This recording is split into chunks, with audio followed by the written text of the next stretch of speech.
Bak buradaki göbeleğin yekeliğine. Şampiyona okşuyor. Doludur burada göbelek.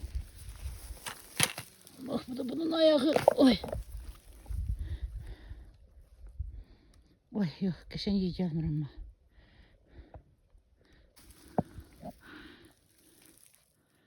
Ama.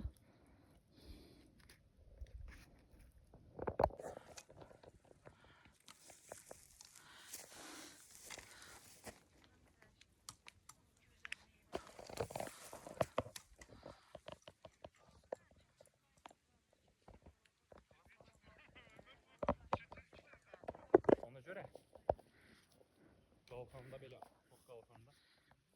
Dur çekeceğim sizi. Şabak abi bizden niye gelmediniz? Salam Bileşik. Şabak xanım, Salam. necəsiz? Tak sizin güllerinizden hoşum geldi. Bakın. Kurban da size de verim size. Yo ben tozu oraya getireyim. Bakayım.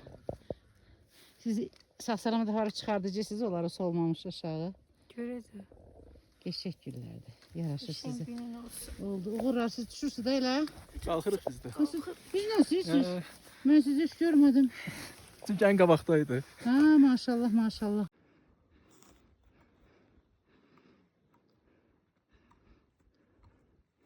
Arkaya qalmışsan, ha Nur? Sen rahat yer axtarırsan. Gözləyər bizi. Düşürsən, düşür. Kaplara, maqlara, hə. Telefonda da